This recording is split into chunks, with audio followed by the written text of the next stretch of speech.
ہندوستان کو طویل جدوجہد کے بعد آزادی کی نعمت حاصل ہوئی، جس کے لیے ہمارے اسلاف نے زبردست قربانیوں کا نذرانہ پیش کیا، جان و مال کی قربانیاں دیں، تحریکیں چلائیں، تختہ دار پر چڑھے، پھانسی کے پھندے کو جرأت اور حوصلے اور کمال بہادری کے ساتھ بخوشی گلے لگایا، قید و بند کی صعوبتیں جھیلی اور حصول آزادی کی خاطر میدان جنگ میں نکل پڑے۔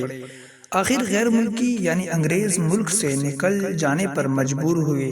غیر ملکی حکمرانوں نے اپنے اقتدار کو قائم رکھنے کے لیے طرح طرح کی چالیں چلیں، تدبیریں کیں، رشوتیں دیں، لالچ دیے، پھوٹ ڈالو اور حکومت کرو کا اصول بڑے پیمانے پر اختیار کیا، فرقہ وارانہ اختلافات پیدا کیے، حقائق کو توڑ مروڑ کر پیش کیا، آپس میں غلط فہمیاں پھیلائیں، تاریخ کو مسخ کیا۔ انگریزوں نے ہندوستان کے معصوم باشندوں پر ظلم و ستم کے پہاڑ توڑے اور ناحق لوگوں کو تختہ دار پر لٹکایا، ہندوستانیوں پر ناحق گولیاں چلائیں، چلتی ریلوں پر سے اٹھا کر باہر پھینکا، مگر ان کے ظلم و ستم کو روکنے اور طوق غلامی کو گردن سے نکالنے کے لیے بہادر مجاہدین آزادی نے ان کا مقابلہ کیا اور ملک کو آزاد کر کے ہی اطمینان کا سانس لیا۔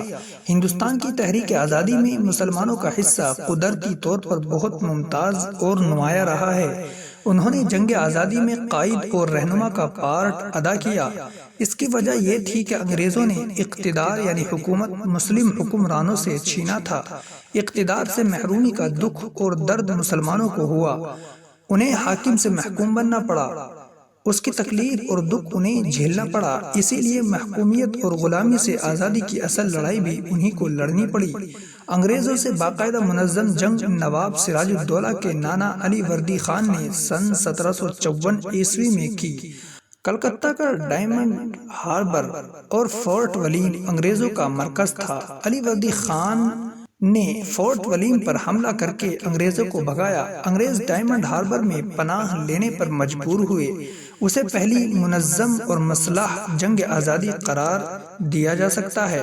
علی وردی خان کے بعد ان کے نواسے نواب سراج الدولہ حاکم ہوئے اور اس خطرے کو محسوس کیا کہ انگریز ان کے ملک پر آہستہ آہستہ حاوی ہو رہے ہیں اور ان کو ملک سے نکالنا ضروری ہے۔ اس نے حوصلہ اور ہمت سے انگریزوں کو شکست دینا چاہا، مگر ان کا دربار سازشوں کا اڈا بن گیا تھا، اس لیے انہیں شکست ہوئی اور دارالسلطنت مرشد آباد میں انہیں شہید کر دیا گیا۔ تاریخ کے صفحات میں پلاسی کی جنگ سن 1757 اور بکسر کی جنگ سن 1764 کی تفصیل موجود ہے۔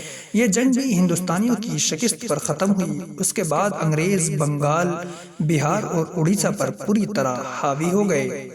جنگ آزادی میں حیدر علی اور ٹیپو سلطان کا کیا کردار رہا ہے؟ دکن فرما رواں حیدر علی اور ان کے صاحبزادے ٹیپو سلطان کے ذکر کے بغیر جنگ آزادی کی تاریخ ادھوری ہوگی، جو مستقل انگریزوں کے لیے چیلنج بنے رہے۔ حیدر علی اور ٹیپو سلطان نے انگریزوں سے 4 جنگیں کی۔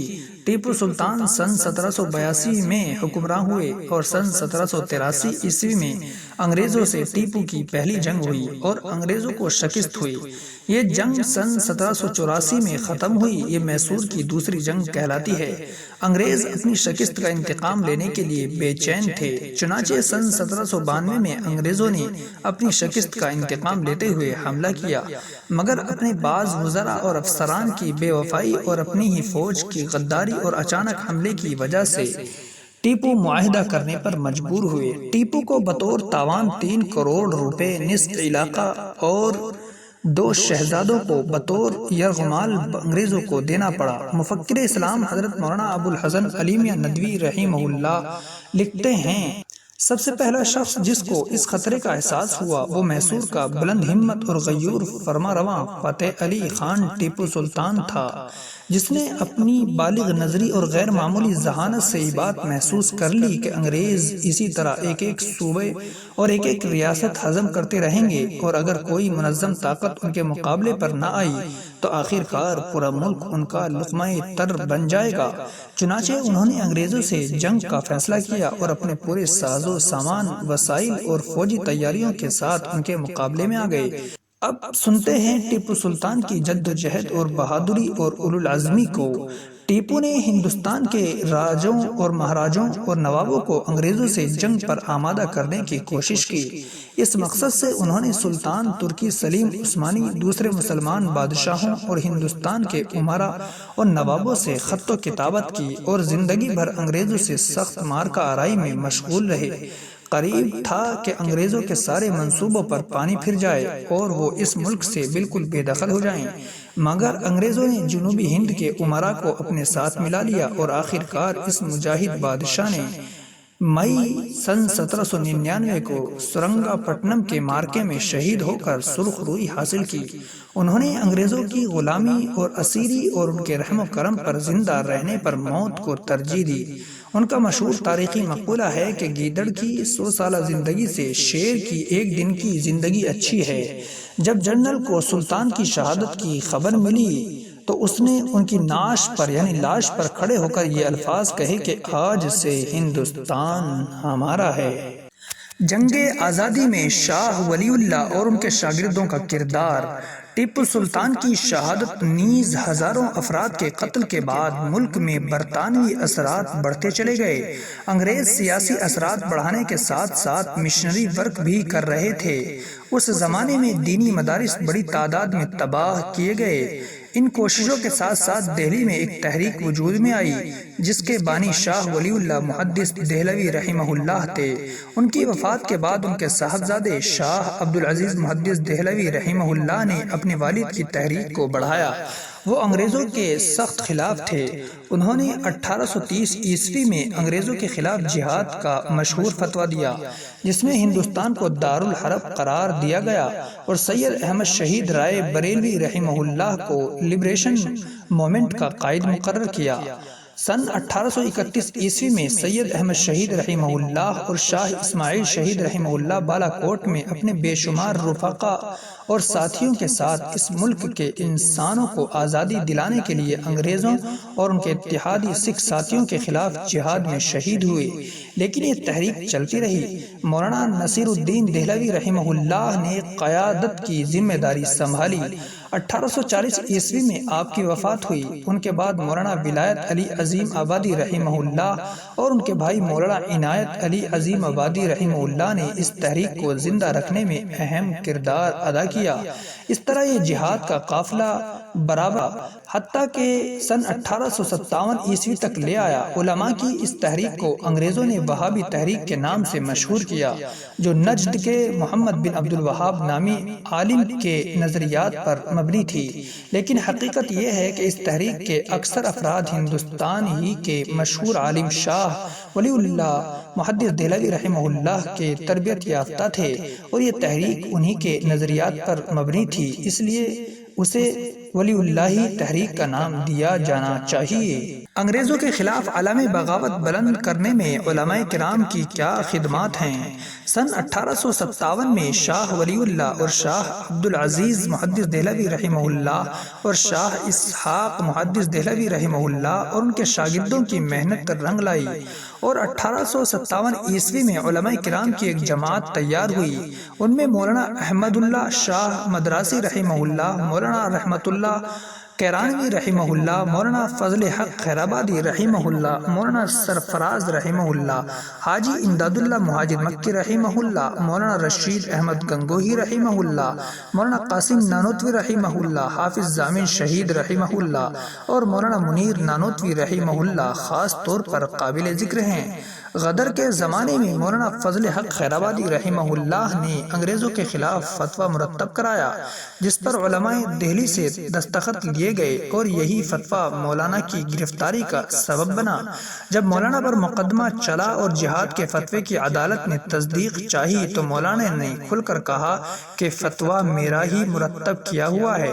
سن 1857 عیسوی کے زمانے میں مولانا احمد اللہ شاہ مدراسی رحمہ اللہ سپہ سالار کی حیثیت سے کام کر رہے تھے۔ ہومز لکھتا ہے مولوی احمد اللہ شاہ شمالی ہند میں انگریزوں کا سب سے بڑا دشمن تھا۔ 1865 عیسوی میں مولانا احمد اللہ عظیم آبادی رحمہ اللہ، مولانا یحییٰ علی رحمہ اللہ، مولانا عبدالرحیم صادق پوری رحمہ اللہ، مولانا جعفر تھانی سری رحمہ اللہ کو انڈمان بھیج دیا گیا جو کالا پانی کہلاتا ہے۔ اسی زمانے میں مولانا فضل حق خیرآبادی رحمہ اللہ، مفتی احمد کاکوروی رحمہ اللہ اور مفتی مظہر کریم دریا بادی رحمہ اللہ کو بھی انڈمان روانہ کیا گیا، جن میں مولانا احمد اللہ عظیم آبادی رحمہ اللہ، مولانا یحییٰ علی رحمہ اللہ اور مولانا فضل حق خیرآبادی رحمہ اللہ وغیرہم کا وہیں انتقال ہو گیا۔ مولانا عبد الرحیم صادق پوری رحمہ اللہ اور مولانا جعفر تھانی سیری رحمہ اللہ 18 سال کی قید و مشقت اور جلا وطنی کے بعد 1883 عیسوی میں اپنے وطن واپس ہوئے۔ مولانا جعفر تھانی سیری رحمہ اللہ اپنی کتاب کالا پانی میں تحریر فرماتے ہیں، ہمارے ہاتھوں میں ہتھکڑیاں، پیروں میں بیڑیاں، جسم پر جیل کا لباس اور کمر پر لوہے کی سلاخیں تھی۔ انگریز ہم 3 علماء کے لیے خاص لوہے کے قفس تیار کروائے اور ہمیں ان میں ڈال دیا۔ اس پنجرے میں لوہے کی چونچ دار سلاخیں بھی لگوائیں، جس کی وجہ سے ہم نہ سہارا لے سکتے تھے نہ بیٹھ سکتے تھے۔ ہماری آنکھوں سے آنسو اور پیروں سے خون بہہ رہے تھے۔ غدر کے ملزمان انگریزوں کی نگاہ میں اتنے بڑے مجرم سمجھے گئے کہ غدر 1857 عیسوی میں پکڑے گئے۔ لوگوں کو یا تو سرعام پھانسی دے دی گئی یا بہت سے لوگوں کو اسی جزیرے انڈمان میں موت سے بدتر زندگی گزارنے کے لیے بھیجا گیا۔ مولانا جعفر تھانی سیری رحمہ اللہ نے جزیرہ انڈمان کی زندگی پر بہت ہی مفصل آپ بیتی کالا پانی کے نام سے لکھی ہے، تفصیل کے لیے ملاحظہ فرما لیا جائے۔ جنگ آزادی میں علماء دیوبند کا کیا کردار رہا ہے؟ سن 1857 میں شاملی ضلع مظفر نگر کے میدان میں علماء دیوبند نے انگریزوں سے باقاعدہ جنگ کی، جس کے امیر حاجی امداد اللہ مہاجر مکی رحمہ اللہ مقرر ہوئے اور اس کی قیادت مولانا رشید احمد گنگوہی رحمہ اللہ، مولانا قاسم نانوتوی رحمہ اللہ اور مولانا منیر نانوتوی رحمہ اللہ کر رہے تھے۔ اس جنگ میں حافظ ضامن رحمہ اللہ شہید ہوئے، مولانا قاسم نانوتوی رحمہ اللہ انگریزوں کی گولی لگ کر زخمی ہوئے۔ انگریزی حکومت کی طرف سے آپ کے نام وارنٹ رہا لیکن گرفتار نہ ہو سکے۔ سن 1880 میں وفات پائی۔ دیوبند میں قبرستان قاسمی میں آسودہ خواب ہیں۔ حاجی امداد اللہ مہاجر مکی رحمہ اللہ نے محسوس کرتے ہوئے ان حالات میں ملک میں رہ کر اب اپنے مشن کو برقرار رکھنا ممکن نہیں، مکہ مکرمہ ہجرت کر گئے۔ وہاں سے انہوں نے اپنے مریدین و متوسلین کے ذریعے ہندوستان میں اپنے ہدایت و فیض کا سلسلہ جاری رکھا۔ 1899 میں وفات پائی اور جنت المعلی میں دفن ہوئے۔ مولانا رشید احمد گنگوہی رحمہ اللہ کو گرفتار کیا گیا اور سہارنپور کے قید خانے میں رکھا گیا، پھر کچھ دن کال کوٹری میں رکھ کر مظفر نگر کے قید خانے میں منتقل کیا گیا۔ 6 ماہ تک آپ کو قید و بند کی مصیبتیں جھیلنی پڑی۔ 1905 عیسوی میں وفات پائی۔ گنگو کی سرزمین میں آسودہ خواب ہیں۔ 1857 عیسوی کی جنگ میں مسلمانوں کو بظاہر شکست ہوئی مگر یہ شکست نہیں فتح تھی۔ 1857 عیسوی کی جنگ آزادی کی ناکامی کے بعد انگریزوں نے اسلام پر حملہ کیا، اسلامی عقائد، اسلامی فکر اور اسلامی تہذیب کو ہندوستان سے ختم کرنے کا فیصلہ کیا۔ یہاں سے انگریزوں کا زوال شروع ہوا۔ حکومت برطانیہ کا لارڈ میکالے جب وائسرائے بن کر آیا تو اس نے مغربی تہذیب اور مغربی فکر، نصرانی عقائد قائم کرنے کا ایک پروگرام بنایا۔ اس نے کہا میں ایک ایسا نظام تعلیم وضع کر جاؤں گا جو ایک ہندوستانی مسلمان کا جسم تو کالا ہوگا مگر دماغ گورا یعنی انگریز کی طرح سوچے گا۔ ہندوستان میں اسلام کی حفاظت کے لیے اللہ تعالیٰ نے چند شخصیات کو پیدا کیا، ان میں سے ایک اہم شخصیت حجت الاسلام حضرت مولانا محمد قاسم نانوتوی رحمہ اللہ کی تھی۔ اس زمانے میں اسلام کی بقا، اسلامی عقائد، اسلامی فکر اور اسلامی تہذیب کی حفاظت کے لیے حجت الاسلام حضرت مولانا قاسم نانوتوی رحمہ اللہ نے ایک تحریک چلائی جس کو تحریک دیوبند کہا جاتا ہے۔ جگہ جگہ مدرسے قائم کیے۔ اس مقصد کے لیے انہوں نے اپنے رفقا حاجی عابد حسین دیوبندی رحمہ اللہ، مولانا ذوالفقار علی دیوبندی رحمہ اللہ، مولانا فضل الرحمن عثمانی رحمہ اللہ، مولانا رفیع الدین رحمہ اللہ وغیرہم کی مدد سے 15 محرم سن 1283 ہجری مطابق 30 مئی 1866 عیسوی جمعرات کے دن ضلع سہارنپور میں واقع دیوبند نامی مقام پر ایک دارالعلوم کی بنیاد رکھی تاکہ یہ مسلمانوں کی اصل شکل میں قائم رہنے میں معین ہو۔ ایشیا کی اس عظیم درسگاہ کا آغاز دیوبند کی ایک مسجد چھتہ مسجد کے صحن میں انار کے درخت کے سائے میں ایک استاذ ملا محمود اور ایک طالب علم محمود حسن سے ہوا جو بعد میں ازہر ہند کہلائی، جسے دارالعلوم دیوبند کے نام سے شہرت اور مقبولیت حاصل ہوئی۔ بقول حضرت حاجی امداد اللہ مہاجر مکی رحمہ اللہ، دارالعلوم دیوبند ہندوستان میں بقائے اسلام اور تحفظ علم کا ذریعہ ہے۔ معزز سامعین، اب ہم بیان کرتے ہیں انڈین نیشنل کانگریس کا قیام اور اس میں مسلمانوں کا حصہ۔ سن 1884 میں انڈین نیشنل کانگریس کا پہلا اجلاس منعقد ہوا، جس میں بعض ممتاز اہل علم اور اہل فکر مسلمان بھی شریک تھے، اور اس کا قیام سن 1885 میں عمل میں آیا۔ اس کے بانیوں میں مسلمان بھی شامل تھے، جن کے نام بدر الدین طیب جی اور رحمہ اللہ سیانی اور رحمت اللہ سیانی تھے۔ کانگریس کا چوتھا اجلاس سن 1887 میں مدراس میں ہوا، جس کی صدارت بدر الدین طیب جی نے کی۔ جنگ آزادی میں دارالعلوم دیوبند کا کردار۔ جنگ آزادی میں اکابر دیوبند حاجی امداد اللہ مہاجر مکی رحمہ اللہ، مولانا قاسم نانوتوی رحمہ اللہ، مولانا رشید احمد گنگوہی رحمہ اللہ اور فرزندان دارالعلوم دیوبند شیخ الہند مولانا محمود حسن دیوبندی رحمہ اللہ، مولانا حسین احمد مدنی رحمہ اللہ، مولانا عبید اللہ سندھی رحمہ اللہ، مولانا عزیز گل پیشاوری رحمہ اللہ، مولانا منصور انصاری رحمہ اللہ، مولانا فضل ربی رحمہ اللہ، مولانا محمد اکبر رحمہ اللہ، مولانا احمد چکوالی رحمہ اللہ، مولانا احمد اللہ پانی پتی رحمہ اللہ، مولانا حفظ الرحمن سہواروی رحمہ اللہ وغیرہ کو فراموش نہیں کیا جا سکتا۔ سن 1912 عیسوی میں ریشمی رومال تحریک کی ابتدا ہوئی، جس کے بانی فرزند اول دارالعلوم دیوبند تھے، جن کو دنیا شیخ الہند حضرت مولانا محمود حسن دیوبندی رحمہ اللہ کے نام سے جانتی ہے۔ بقول مفکر اسلام حضرت مولانا سید ابو الحسن علی ندوی رحمہ اللہ، آپ انگریزی حکومت اور اقتدار کے سخت ترین مخالف تھے۔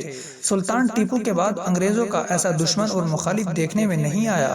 اس تحریک میں اہم رول آپ کے شاگرد مولانا عبید اللہ سندھی رحمہ اللہ نے ادا کیا۔ افغانستان کی حکومت کو مدد کے لیے تیار کرنا اور انگریزوں کے خلاف رائے عامہ بنانا مولانا عبید اللہ سندھی رحمہ اللہ کا مشن تھا۔ شیخ الہند رحمہ اللہ کے نمائندے ملک کے اندر اور ملک کے باہر سرگرم اور فعال تھے۔ افغانستان، پاکستان، صوبہ سرحد اور حجاز کے اندر قاصد کا کام کر رہے تھے۔ خلافت عثمانیہ کے ذمہ داروں سے مثلاً انور پاشا وغیرہ سے رابطہ کرنے کی کوشش کی، اور ترکی جانے کا شیخ الہند نے خود عزم مصمم کر لیا تھا۔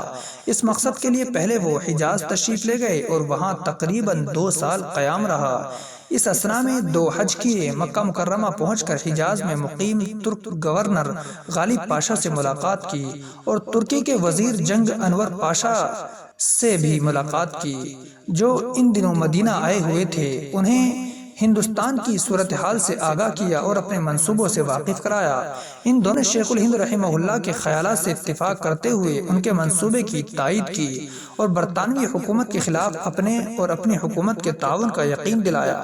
مولانا عبید اللہ سندھی رحمہ اللہ نے کابل سے ریشمی رومال پر جو رازدارانہ خطوط شیخ الہند مولانا محمود حسن رحمہ اللہ کو مکہ مکرمہ روانہ کیے تھے، ان کو حکومت برطانیہ کے لوگوں نے پکڑ لیا۔ یہی شیخ الہند رحمہ اللہ کی گرفتاری کا سبب بنی اور پورے منصوبے پر پانی پھیر دیا۔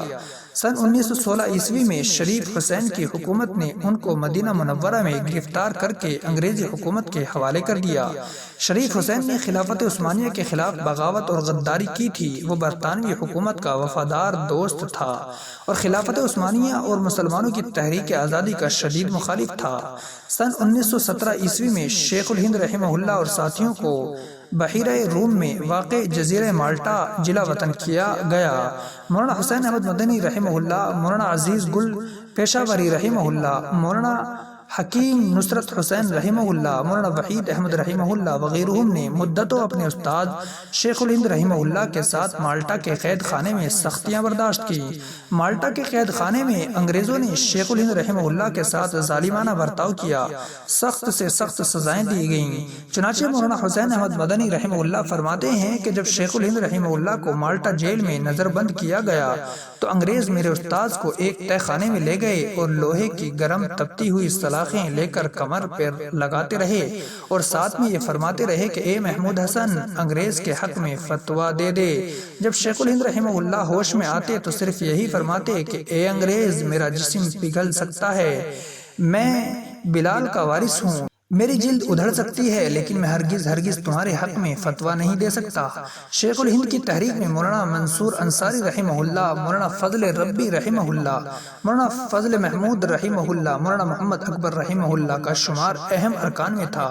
مولانا عبد الرحیم رائے پوری رحمہ اللہ، مولانا محمد احمد چکوالی رحمہ اللہ، مولانا محمد صادق کراچوئی رحمہ اللہ، شیخ عبد الرحیم سندھی، مولانا احمد اللہ پانی پتی، ڈاکٹر احمد انصاری وغیرہ سب مخلصین بھی مخلصانہ تعلق رکھتے تھے۔ ان کے علاوہ مولانا محمد علی جوہر رحمہ اللہ، مولانا ابوالکلام آزاد رحمہ اللہ، مولانا احمد علی لاہوری رحمہ اللہ، حکیم اجمل خان وغیرہ بھی آپ کے مشیر و معاون تھے۔ سن 1919 عیسوی میں جمعیت علماء ہند کا قیام عمل میں آیا، جس کے بنیادی ارکان میں شیخ الہند مولانا محمود حسن دیوبندی رحمہ اللہ، مولانا حسین احمد مدنی رحمہ اللہ، مولانا عطاء اللہ شاہ بخاری، مولانا ثناء اللہ امرتسری رحمہ اللہ، مولانا مفتی کفایت اللہ دہلوی رحمہ اللہ، مولانا محمد علی جوہر، مولانا شوکت علی، مولانا ام المحاسن سجاد، مولانا احمد علی لاہوری رحمہ اللہ، مولانا ابوالکلام آزاد، مولانا حفظ الرحمن سہواروی رحمہ اللہ، مولانا احمد سعید دہلوی رحمہ اللہ، مولانا سید محمد میاں دیوبندی رحمہ اللہ جیسے دانشوران قوم تھے۔ شیخ الہند رحمہ اللہ کی رہائی کے بعد سب سے پہلے 29 جولائی سن 1920 کو ترک موالات کا فتویٰ شائع کیا گیا۔ آپ کی وفات کے بعد آپ کے جانثار شاگرد مولانا حسین احمد مدنی رحمہ اللہ نے آپ کے اس مشن کو جاری رکھا۔ مولانا مفتی کفایت اللہ دہلوی رحمہ اللہ کی وفات کے بعد 1940 عیسوی سے تادم آخر جمعیت علماء ہند کے صدر رہے۔ کئی بار برطانوی عدالتوں میں پھانسی کی سزا سے بچے۔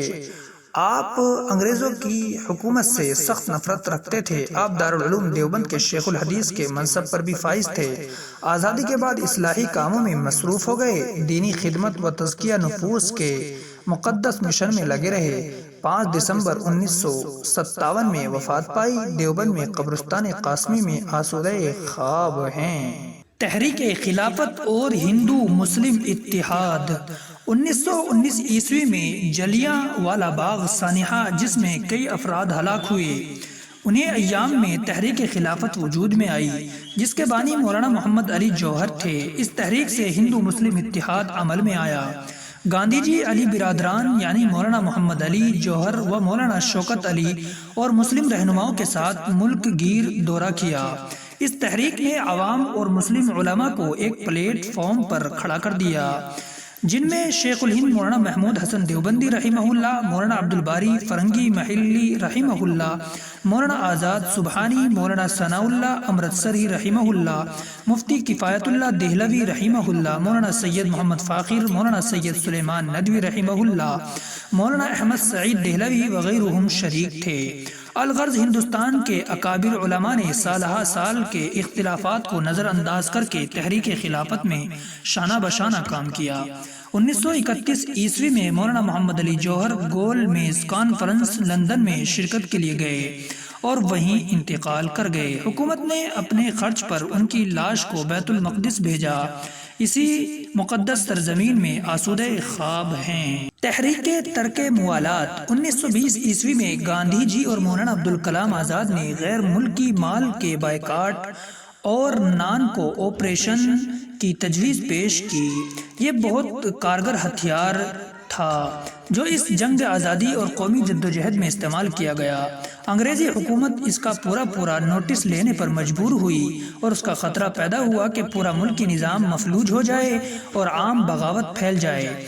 آثار انگریزی حکومت کے خاتمے کی پیشین گوئی کر رہے تھے۔ 1921 میں موپلا بغاوت، 1922 میں چورا چوری میں پولیس فائرنگ، 1930 میں تحریک سول نافرمانی و نمک آندولن، 1942 میں ہندوستان چھوڑو تحریک، 1946 میں ممبئی میں بحری بیڑے کی بغاوت کی حمایت میں ہونے والے مظاہروں پر پولیس فائرنگ کے دوران ہزاروں مسلمان شہید ہوئے۔ انگریزوں کی قید و بند کے مصائب جھیلنے اور ان کی گولیوں کا نشانہ بننے والوں کی تعداد تو شمار سے باہر ہے۔ عام مسلمانوں کے علاوہ شہید علماء کی تعداد 20,000 سے 50,000 تک بتائی جاتی ہے، مگر ان اہم لیڈروں اور ان اہم واقعات کے بغیر پوری تاریخ ادھوری اور حقیقت سے کوسوں دور ہے، جن میں مذکورہ بالا شخصیتوں کے علاوہ بہادر شاہ ظفر، بیگم محل نواب مظفر الدولہ، امام بخش صابائی، مولانا برکت اللہ بھوپالی، مولانا حضرت موہانی، مولانا حبیب الرحمن لدھیانوی، ڈاکٹر سیف الدین کچلو، مولانا مظہر الحق، ڈاکٹر سید محمود وغیرہ نے جنگ آزادی میں بھرپور حصہ لیا۔ ان کے علاوہ بھی ایک بڑی تعداد کا ذکر تاریخ کے صفحات میں محفوظ ہے، جس کی یاد دلوں میں تازہ اور تاریخ کی نئی کتابوں میں محفوظ رہنی چاہیے۔ غرض ہر طرح ہر موقع پر مسلمان جنگ آزادی میں برابر شریک رہے ہیں، جن کو آج فراموش کیا جا رہا ہے۔ کسی شاعر نے کیا خوب کہا ہے، جب پڑا وقت گلستاں پہ تو خوں ہم نے دیا، جب پڑا وقت گلستاں پہ تو خوں ہم نے دیا، جب بہار آئی تو کہتے ہیں تیرا کام نہیں۔ معزز سامعین، یہ تھا ہندوستان کو آزاد کرانے اور انگریزوں کو ہندوستان سے بھگانے میں مسلمانوں اور علماؤں کا کردار۔